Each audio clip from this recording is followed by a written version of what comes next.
Hello, everyone, and welcome to my Open Source Firmware Conference 2020 talk. I will talk about TrenchBoot open source dynamic root of trust for measurement implementation, all the features, how we can leverage those on AMD platforms. My name is Piotr Król. I'm founder of 3M Embedded System Consulting.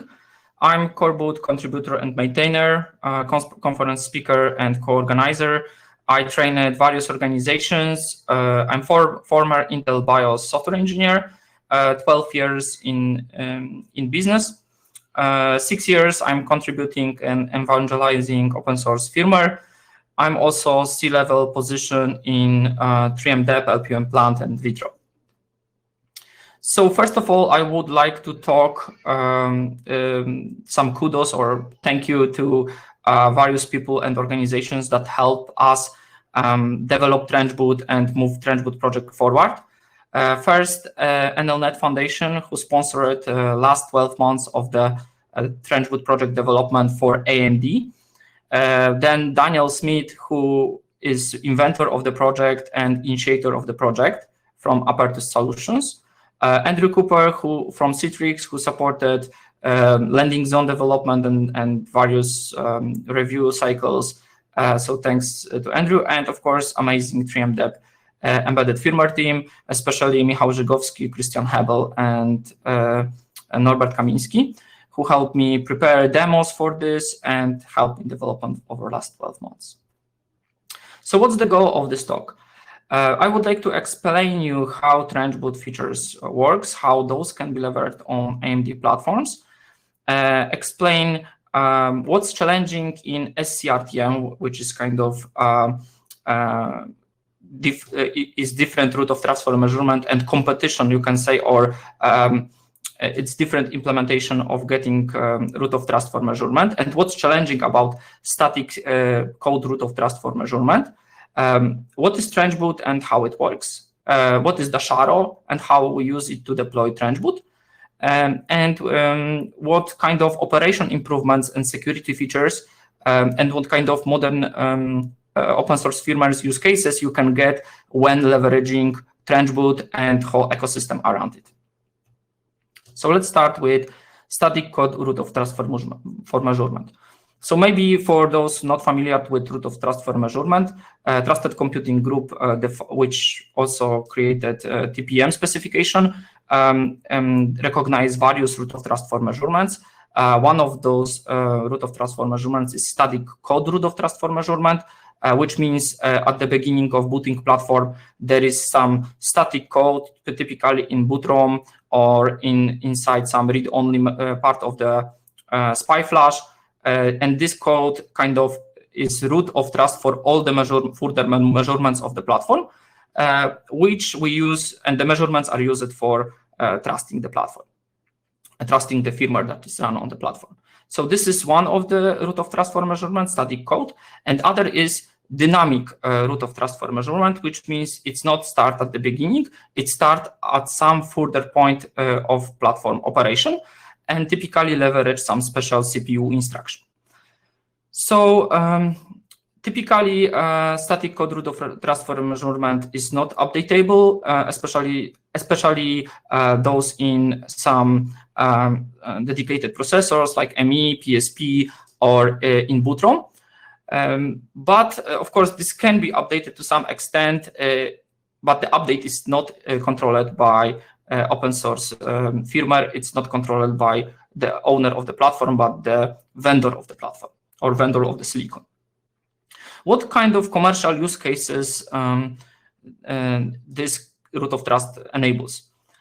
This root of trust is used in Intel BootGuard, in AMD hardware validated boot, in NXP hardware assured boot, and many others for other vendors. It is also leveraged by UEFI secure boot and by IBV implementation of secure boot. It is also leveraged by, for example, Microsoft BitLocker, the measurement part. So it is very popular in area of securing the platform, securing the system from the silicon, independent BIOS vendor, and sometimes operating system perspective. So what kind of open source use cases we can find in internet? There is Trusted Grab tool which leverage that with core on top of coreboot. We have Dasharo, which is kind of a set of various components plus LAX2, and those kind of are similar to the commercial use cases. What kind of problems are with SCRTM? First of all, to re-establish root of trust in platform that leverage SCRTM, we need reboot. So which is kind of not possible, for example, for huge servers which boot long time and every second cost us a lot of money. Then typically provisioning that on the hardware requires some NDA with silicon vendor. And more to that, it requires closed proprietary tools and skilled personnel to perform that task in correct way, which I will prove based on previous research of other hackers. Most hardware vendors do not implement that correctly. I have some table from Alex Matrosov's presentation on further slides just to prove that. The measurements which are stored by various components of SCRTM are not standardized and typically hard to decode. We really don't know what those measurements are and what they really prove. And there are many keys involved in provisioning this SCRTM. So for example, in BootGuard, we have around 5 different keys. So managing those keys in long run could be very problematic. And final argument is that without correctly set up SCRTM, any further measurements on the platform have no value. On this picture, I present kind of state-of-the-art for SCRTM. So on the left side in red box, we have PSP, ME, or some boot ROM, which typically implements SCRTM. And then we have next stage. Here we have UEFI boot cycle with SEC, PAI, Dixie, and BDS. So next stage is typically verified by this boot ROM, and either it is checked, we check only signatures, either we check signature and doing also measurement. To be honest, we don't know exactly for all the implementation, and those measurements are stored in TPM, DTPM, or FTPM, depending on the platform. Then we have SEC and PAI phase, and this area of the SCRTM plus SEC and PAI is typically kind of we can call it silicon vendor security technology, which could be Intel BootGuard, for example, or AMD hardware validated boot. Then we should jump into UEFI secure boot, which implementation is known because in UEFI specs we can find those. But there is problem that the UEFI secure boot is defined since the Dixie phase. So we need some glue which will kind of cover the jump between PAI and Dixie. And this is typically done by independent BIOS vendor security technology, which names we don't know, but we can say, for example, looking at the BIOS binaries that we can call it, for example, AMI secure boot, or Phoenix secure boot, or Insight secure boot, or I don't know, Dasharo 3MDEP secure boot. You can see that all these measurements are jumping between the phases, coming to TPM, typically to PCIR 0 to 7, which are dedicated to SCRTM or SRTM measurements. So the problem with those measurements is that we don't really know what was measured and how and why, and it's hard to prove based on TPM log how to repeat those measurements to make sure those are correct. Yeah, so I told most of the information that we have here on this slide. This slide is from Alex Matrosov 2017 presentation, Betraying the BIOS, where the guardians of the BIOS are falling, and just describes for various platforms how BootGuard was configured, or like what are the security settings of those platforms. Those are commercial platforms well known on the market, and you can see that in column 4th, 5th, and 6th, and 7th, like we see that how it was configured.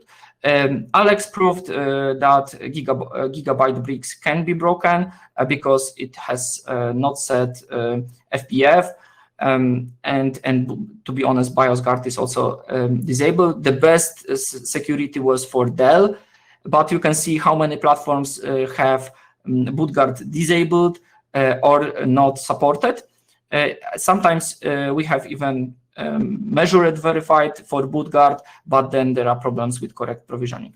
Why is that? As I said, SCRTM provisioning and configuration is complex, requires skilled personnel, and to be honest, doing this massively correct with the tools that vendors provide is terribly hard. Let's go to the TrenchBoot. So TrenchBoot is open source implementation of dynamic root of trust for measurement. This graphics is from TCG DRTM specification, and it describes boot flow for DRTM, for establishing DRTM on the platform.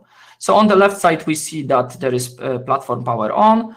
There is stage called pre-gap. It is not necessary for all the DRTM implementation. It is necessary mostly for Intel, because Intel have something which is called ICM BIOS, and it is run in this stage. For AMD, this is not necessary.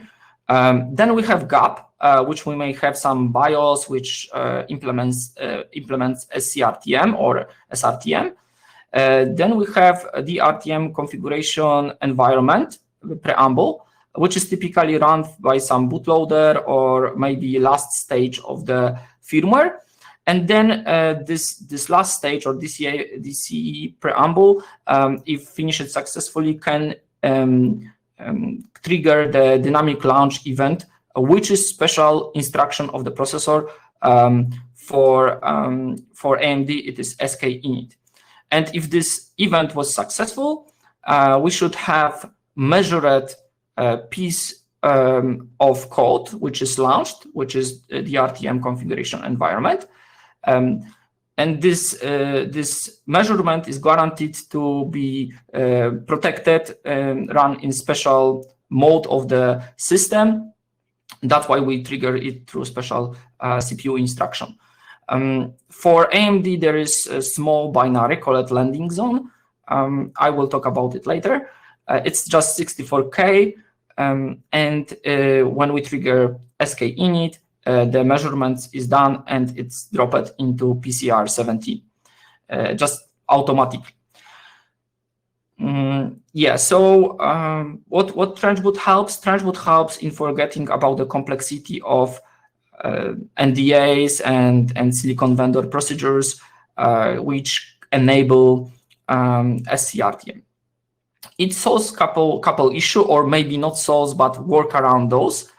And of course, like just to make sure we are on the same page, SCRTM and DRTM can live together on one platform without problems. And probably having those two words give the most security for the platform. But if we have this situation where provisioning of SCRTM is so complex and hidden behind NDAs, and it's hard to perform, then maybe DRTM is kind of solution that improves our ecosystem and security of open source firmware, at least a little bit, or open source software. Yeah, so in terms of legacy systems, not UEFI system, but legacy systems, typically we, to get measured, verified boot, we should use trusted grab 2, which is no longer maintained and, to be honest, probably hard to provision right now and deploy. Second thing, we need interrupt 1A interface, which typically bootloaders do not provide. Luckily, CBIOS provide that interface, but then we need some stack that will leverage that. And with TrenchBoot, of course, we can just avoid that and ignore that, because everything with what we run was in the gap, and everything what we want to get is just a new root of trust for measurement, which we can achieve using TrenchBoot. Okay, so how TrenchBoot works in ecosystem. So we have our SCRTM, we may have these measurements, and we may just avoid that. Then we have our gap, which could be core boot, UEFI, Linux boot, whatever we want. Then we have some bootloader, or we just kicking the landing zone directly from the firmware, it's also possible. So kind of bootloader is optional. And then we kick this dynamic launch event, which in AMD platforms is SK-init. And as you can see, this stores SHA-256 of landing zone, which is further phase, to PCR17. Then landing zone may, depending on the, of course, according to the Trusted Computing Group specification, store various other measurements in TPM. This can be, it can run hypervisor, operating systems. So what we support right now with TrenchBoot and with last 12 months of development. First of all, we implemented grab2 support. So Daniel Kieper working on the Intel implementation, we're working on AMD implementation. Patches are on mailing list. Then we have IPXE, which we have branch on our GitHub repository. It can kick landing zone just from the network. So this is also cool stuff. Then for operating systems, we integrated NixOS and Open Embedded Yocto. NixOS is very interesting operating system with interesting features, but I will leave this as a homework for you to check that. Open Embedded Yocto, of course, this is for embedded systems to build, to fully build image of the operating systems, and we created something which is called Meta TrenchBoot, as well as other meta, which I will talk about later. We also support Zen Hypervisor, which is also very helpful in running more sophisticated systems. In case of system architecture or kind of software stack or software and hardware stack, what we have here is we tested on PC engines. So we have old AMD GX 412TC CPU. So what is interesting for AMD always have SK-init. For Intel, you have to buy special platform with vPro support because lower end embedded devices do not have that. And that's, in my opinion, a good thing for AMD. So then we have some firmware. Our firmware is called Dasharo Firewall. This is, I will talk about Dasharo on later slides, but it's just a ecosystem to build like a reproducible binaries and make sure that all these features that I will talk here about will work. So the main difference between left and right side, where on the left side we have legacy boot stack, on the right side we have UEFI boot stack, is payload. So on the left side we're using CBIOS, which kind of gets the grab from the disk, and then grab kicks the landing zone, and then landing zone runs a dynamically launched measured environment, which was built by Yocto using Meta SafeBoot, Meta TrenchBoot, and Meta PC engines. And of course, like those, the Meta PC engines can be replaced with other Meta depending on the hardware. On the right side, you see storage lags too, because Meta SafeBoot helps us provision secure boot and full disk encryption. On the right side, we're using UEFI payload, and the same stack, we're going to higher layers. Why we call Dasharo Firewall? Because the goal of this stack is to, in OA-Yocto build, use Zen and then start OpenSense VM. Of course, with IOMMU pass-through for network interfaces and other devices that are needed for the firewall. So that's kind of what we created. So let's explain Dasharo. So Dasharo is a set of productized service, open core, and software as a service products, which help us provide scalable, secure firmware, or also BIOS, UEFI, or firmware solution. And we use those services and then this set of infrastructure to create TrenchBoot integrated firmware solutions. So all the Dasharo could leverage TrenchBoot, of course, if the hardware allows that and if the configuration is correct. So Dasharo Firewall targets a firewall ecosystem using core boot-based solution. It supports AMD for TrenchBoot for AMD and Intel. Our reference platform is PC Engine's APU2.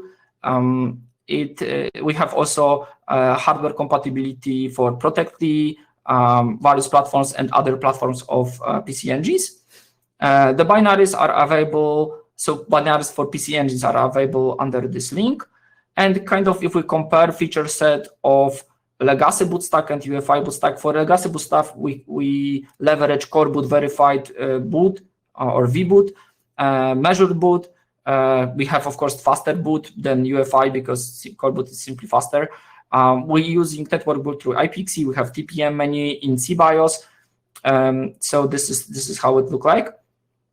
And then in UEFI boot stack, we have UEFI secure boot support. We have setup menu. We have boot order manager, iPXE through network boot through iPXE, and TPM and Opal menu.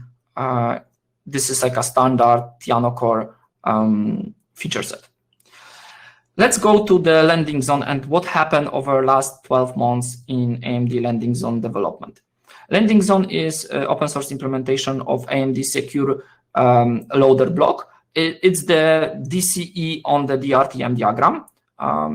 It supports core boot and UEFI based firmware. We also tested the landing zone on ASRock Ryzen and Supermicro EPYC platforms. So we know that it also works with proprietary UEFI solution. LZ supports both TPM 1.2 and TPM 2.0. We have a continuous integration and continuous deployment and validation infrastructure as part of the Sharo for integrating that. We support TPM event log. There is multi-boot 2 support also for LZ. And we started to do IOMMU support, but this has some issues that we should discuss later. So there are some challenges here. In terms of grab as a bootloader, we can build in grab into the SPI flash. Of course, that means it is inside GAP, and this is like very close to the diagram of dynamic root of transfer measurement from the TCG specification. So reference bootloader. This is reference bootloader for TrenchBoot. First patches were first version, working version was presented on Grab Mini Summit 2019 in December last year. Then in May, Daniel published Intel TXT patches, which are on mailing list. And then this month, last month, we presented second version of AMD patches, which kind of align with the Intel TXT version. So you can see that it's like around 4,000 lines of code. And yeah, we support various configurations. You can go to mailing list to read more about that.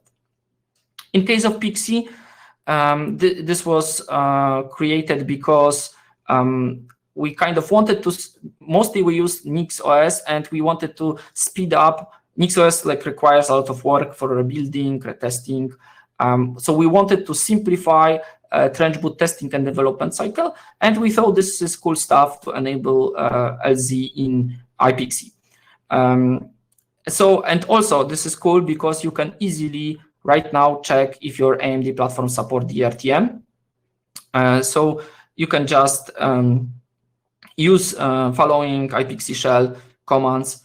We publicly exposed all the kernel and initramfs and LZ. So please try that and let us know if it works for you. Of course, HTTPS support depends on the feature set built in iPXE, and there is even blog post article on 3MDEP that you can read to understand better. If in case of operating system, as I said, we have Open Embedded Yocto. It produces ready-to-use minimal system image, which we can update using dual image updates, power fail-safe updates. This is very important for us. I will show you how the partition layout looks like for that. We have Meta TrenchBoot, which covers TrenchBoot landing zone integration, Linux 5.5 right now, but of course we will, so there are some patches required for Linux. They're pending upstreaming. We leverage a modern version of TPM2 tools. We also created something based on Trammell Hudson project SafeBoot. We created something called Meta SafeBoot to simplify integration of SafeBoot scripts into the into various operating systems, especially embedded one. And this helps also with additional patches to leverage DRTM as a base for sealing the password for disk encryption and, of course, attestation later. And also UEFI secure boot provisioning in case of fully open source version of Core Boot plus UEFI payload. There is Meta SW update, which help us in updating system. And NixOS, very interesting Linux distro, which is focused on reproducible builds, declarative environment, and reliability. In case of system features that we can create using that. So first is deployment mechanism. So we can use Dasharo deployment and provisioning server to boot over HTTPS and safely deploy firmware and operating system of your choice. We will extend that. Right now it's just Dasharo flashing and open embedded Yocto image flashing to the SD card, just using network boot. Then provisioning, of course, we have to run some scripts and use some setup menu to correctly deploy all the safe boot features.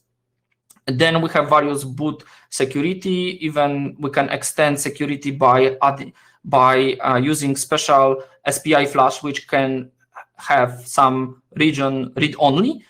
This kind of builds static code root of trust for measurement just based on SPI without using CPU features.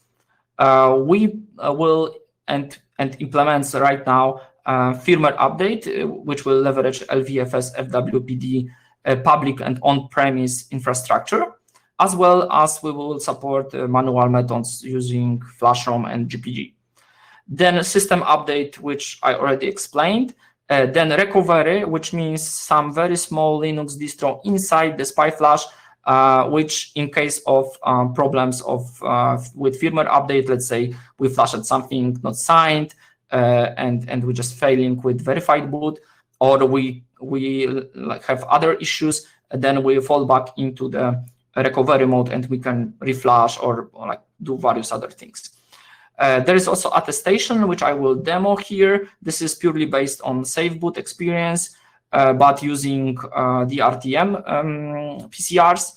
And then, of course, maintenance, we need some, and I have some cool slides with maintenance systems that we will develop.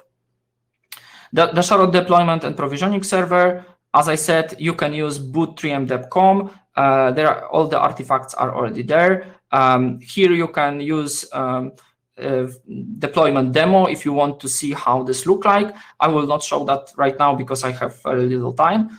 There is also safe boot provisioning demo if you want to see how to use that on your PC Engines platform. What are the future plans? We plan to leverage the Dasharo deployment and provisioning through trusted mechanism using TrenchBoot. This is how Dasharo setup menu look like.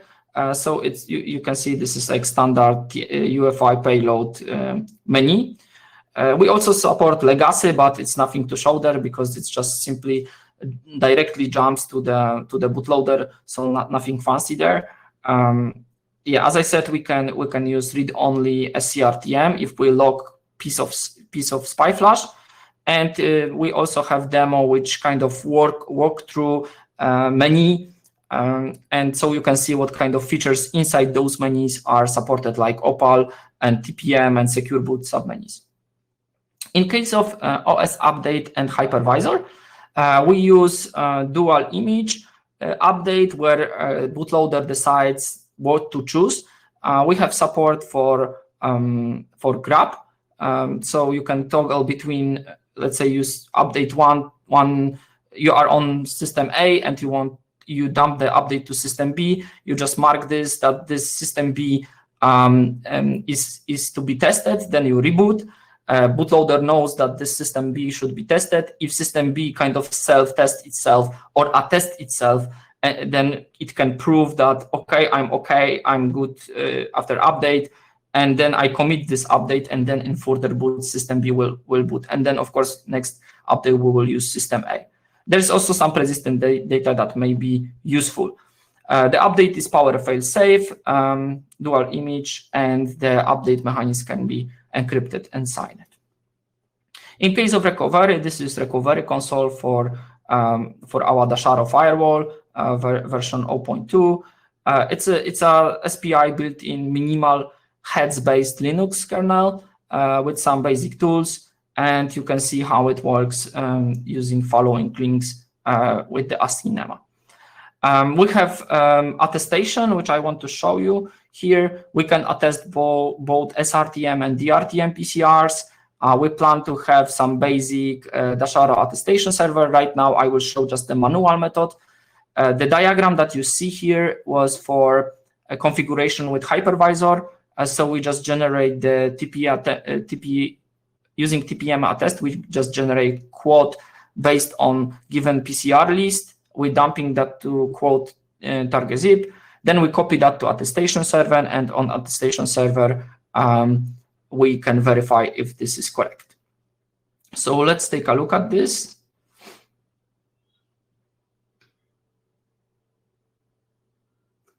Okay.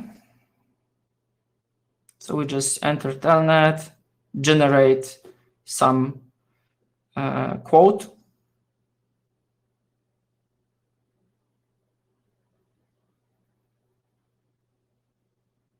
And then we just going to different machine.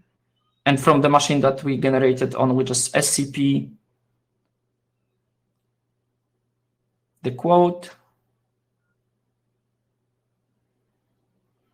And now we can run verification procedure. Yeah, and you can see that we used PCR 17 and 18 to prove that, and those PCRs can be extended only on DRTM boot path. So this is TrenchBoot. We also support event log, but I told you what kind of challenges are there. In case of maintenance, we're creating our product, which will cover whole firmware release, validation, and maintenance. We will sell that as a service, but stay tuned, we will announce more soon. We have over 150 unique test cases validating various Dasharo generic features and also customer-specific features, which we will not publish because, of course, some customers don't want that. And okay, let's finish with some challenges of this setup and Dasharo firewall and leverage TrenchBoot inside this architecture. So first of all, DMA protection. This is huge problem. There are, to be honest, a hardware issue which were reported to AMD. So there is no guarantee that IOMMU would be safely initialized unless we know it was not used before SKInit. So it's very concerning. This means that late launch, so running SKInit when system is running, not early launch that I show in this presentation, would be problematic. I assume that AMD will fix that at some point. I'm not sure what is involved in that. Is it just microcode or this is something more? And other problem is that LZ is just 64K, and because that memory limit supporting IOMMU and like whole IOMMU configuration in this small memory space could be challenging. But I assume right now there is DRTM support in Microsoft secured core PC effort, and somehow they have to resolve that, and I believe Microsoft will demand that from AMD. Then recently AMD announced SMM supervisor. Of course, this kind of component is the same thing as SMI transfer monitor for Intel, like is the same implementation, but this theory how to implement that was already defined in development manuals of AMD. Of course, the problem right now, it is closed source, so either community will think, or maybe 3MDEP will also with community develop open source version, either AMD will open their own version. To be honest, we don't know right now. Then there is huge problem with FTPM implementation, which kind of limits the RTM on the on boxes where there is no way to attach physical TPM, because most of the FTPM implementations supports only CRB interface, not compliant with PC profile. So this is rather mobile profile, and mobile profile do not support locality 4, which is required to run the DRTM. So, but that means also vendors, OEMs, and AMD have to think about that, how to improve that. And then finally, we would like to expand with TrenchBoot to other architectures, ARM, OpenPower, and RISC-V. If you, like most of you know that we work on core boot, kind of core boot for OpenPower for Talos 2, Raptor Talos 2 platform. And we hope at some point we will get to the point where we enable DRTM for Power platform, which is there and not very popular, but it's there and can be reversed. And that's it from my side. If you are interested in anything I discussed in this presentation, feel free to reach us out. Dasharo is under heavy development, and we plan to announce more about it on other conferences. There is already a website there. You can sign into a newsletter to get more information. So thank you for watching, and stay tuned for updates about TrenchBoot and Dasharo.